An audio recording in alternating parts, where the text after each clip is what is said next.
If you're confused about why you can't time a stock or why you're buying a stock and price is moving against you, then this might be the perfect video for you. Regardless of whether you're a trader or an investor, long term or short term, this concept applies to every single equity class and every single equity market in the world. Let's talk about the cycle of a stock and why it repeats every single time in any bull run or any bear market. Alright, so as you all can see, this is the stock of RVNL. Let's analyze what exactly is the cycle of a stock and how does it work in real time. Before that, I would like to draw an example for you guys. Okay, so this is exactly how the cycle of a stock works. Right here, we have stage 1, this is stage 2, this is stage 3, and this is stage 4. Every stock in the world operates in this manner. Now, stage 1 is typically the stage of accumulation. What happens in stage 1? This is where a lot of value buyers and growth buyers feel like the stock should be valued at a certain point, and currently it's not. So it's a good accumulation point. Let me accumulate 100 shares, let me accumulate 1,000 shares, because this might be the right point where I can get it for a lower price and expect it to go higher. This is stage 2, which is called the markup stage. Now, stage 2 is a place where swing traders, momentum traders are involved as well. This is the stage where the stock breaks out, pauses, breaks out, pauses. That's what stage 2 is. Stage 3 is the distribution phase. Now, the distribution phase is a phase where price has had enough. The valuation of the company does not match with the price, and the PE ratios, etc., are all over the place.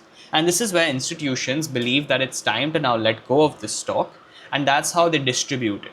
It's also known as the topping phase because that's where majority of the move has already been done, and now it's time for stage 4, which is the decline phase. The decline phase happens in every single stock, and what happens after the decline phase? Stage 1 begins again, and then you have the whole cycle again. So let's see this in real time with RVNL. Alright, so RVNL, as you all know, started its bull market journey in October of 2023, we can say. Actually, we can also say that it started its bull market journey somewhere over here in October 2021, but I would say that that's a little too early, because at that time, what would even be the liquidity in the stock? 16 crores, so not a very highly liquid stock at that time. So let's just say that it started its bull market journey in October 22 or somewhere here, March 23, when the actual bull market started in the CNX small cap index as well. Up until this point, this stock was in its stage 1, right? I'm gonna remove every indicator so that this becomes way more clearer, and I will also remove this. Okay, perfect. So here we're in stage 1. What exactly is stage 1? Stage 1 is the place where accumulation takes place. You see all of these bars, these are all accumulation bars. All of these, even these small green bars, this is all times where value buyers feel that this stock should be valued way higher than it is currently, and we should start accumulating it. It's where the valuations of the stock match with its price, or where some people feel that the valuation of the stock is too low. Like this, the valuation is valued way higher than what price currently is. And that's exactly what stage 1 is. So then we get into the stage 2 movement, right? So you've moved up now, and now again you're basing. Now, this could either be stage 3 or this could be something called stage 2 advance. And stage 2 advance is exactly what this was. A stage 2 advance is when you move from base to base, right? So if I draw this in boxes, give me a second, right here. Okay, so this would be box number 1. This would be box number 2, box 3, box 4, and box 5 right here, right? So this is exactly how stage 2 advance looks like.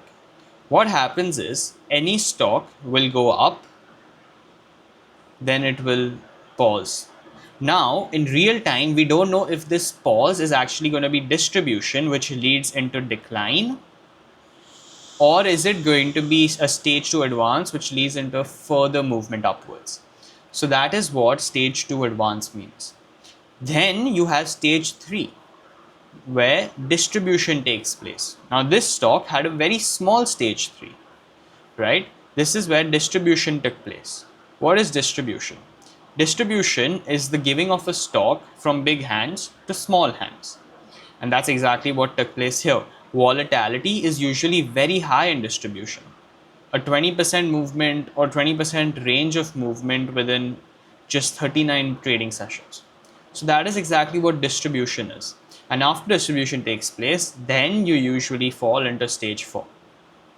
Now this stock could get again into stage 1 and then move again upwards. We don't know that. That's only for the future to tell. But that's how the stages take place. But how exactly do we identify stages? Right? So stage 1 is typically identified by sideways movement. And that's what we could see in RVNL in this phase. A good sideways movement with good volume bars popping up here and there, right? The price is oscillating around its 200-day moving average. There's no real big up move yet until this first up move. Now this up move signifies that the stock is ready to move into stage 2. And when the stock moves into stage 2, it comes on our radars as swing traders. For investors as well, you always want to buy in stage 1 and get out by stage 3. That's how the investor operating works. And for traders, swing traders in particular, we enter in stage 2, ride these momentum bursts, wait for the stock to consolidate, move our money elsewhere, and then enter again when these momentum bursts happen. So we use our capital a little more efficiently. So after stage 1 takes place, then you move into stage 2. Now, stage 1 to stage 2 has a transition period, right? And the stock usually shows a lot more big volume bars in stage 1 to stage 2 transition. Additionally, there are a lot more higher highs and a lot more lower lows.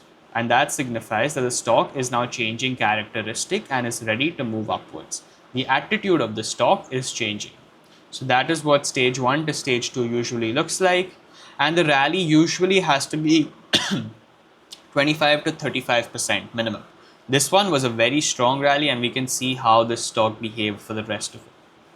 Right?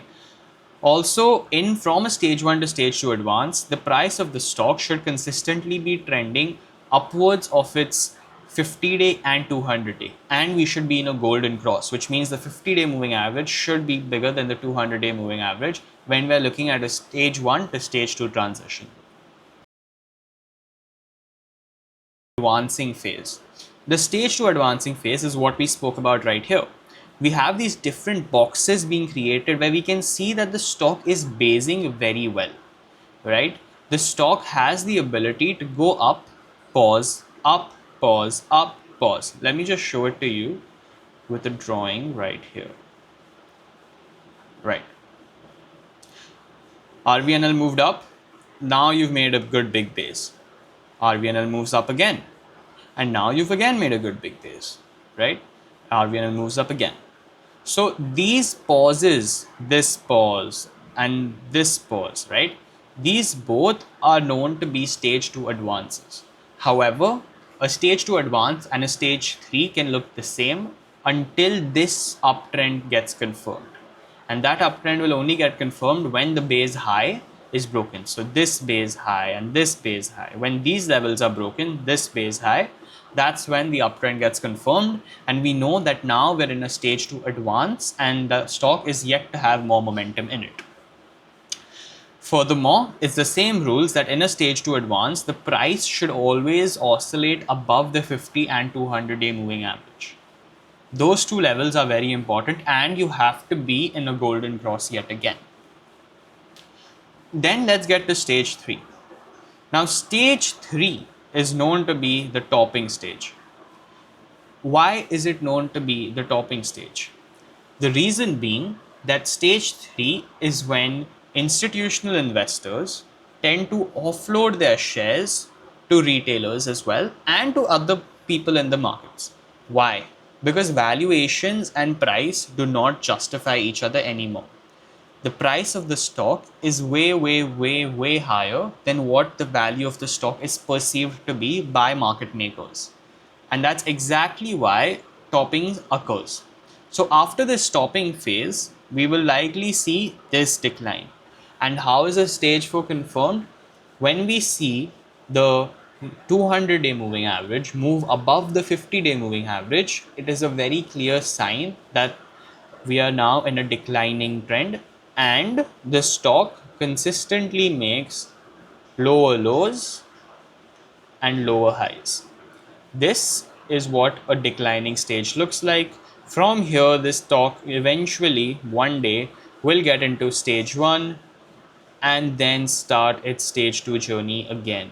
And that is exactly how any stock in the world operates. This is applicable to any markets in the world, regardless of wherever you are. Like, let's pull up Nvidia, for example, right? We can see this is your, okay, here, right here. Let's get into this. Stage 1, stage 2, here, stage 2 advanced, again further stage 2, further stage 2, topping period, decline, right? Again, now this stock had a very sharp up move, and this reminds me of exactly what we saw in GRSE, where you had such a big decline, then you had your stage 1 and a sharp up move. So that's exactly what I see in Nvidia as well, right? You have your decline, stage 1 and a sharp up move. Then you have a stage 2 base and an advance, another stage 2 base, another advance, another stage 2 base, another advance. And now the stock has continued moving upwards in a more volatile nature. Even if we pull up Tesla, for example, right? This stock has been in the same range for quite some time. So it's going to be difficult to analyze this. But even if we do, stage 2 base, stage 2, distribution period, decline, oh, sudden rise up. However, we can't call this stage 2 anymore because the stock did not base over here and then move a further uptrend above this base region, right? Instead, the stock continued falling, and if we see, it is very clear that the stock was making lower highs, right? So we're still in a declining trend. And then you see a furthermore stage 4, stage 1, an uptrend beating this base high, confirming that we are now in a potential stage 2. However, the stock takes a beating yet again due to external circumstances between Trump and Elon, and that's exactly what takes place over here. So this is a concept that's applicable, as I've shown to you all, to any stock market in the world, and it's a concept that every trader or investor should be knowing about, because the cycle of any stock will always operate in this manner. Again, I will just be drawing it for you guys so that it's clear. Stage 1, stage 2, maybe a stage 2 advance, then you have a topping, and then you have your decline, and then you go into stage 1 again, and then you move again up and up and up. And that's how any stock in the world should operate. You use the moving averages to understand where you are, right? And then you wait for confirmation of trend to understand whether you're in a stage 2 advance or a stage 3 topping distribution phase. Thank you so much for watching this video. I hope you like these concept videos. Let me know if you would like to see more of them, and I'll see you all in the next one.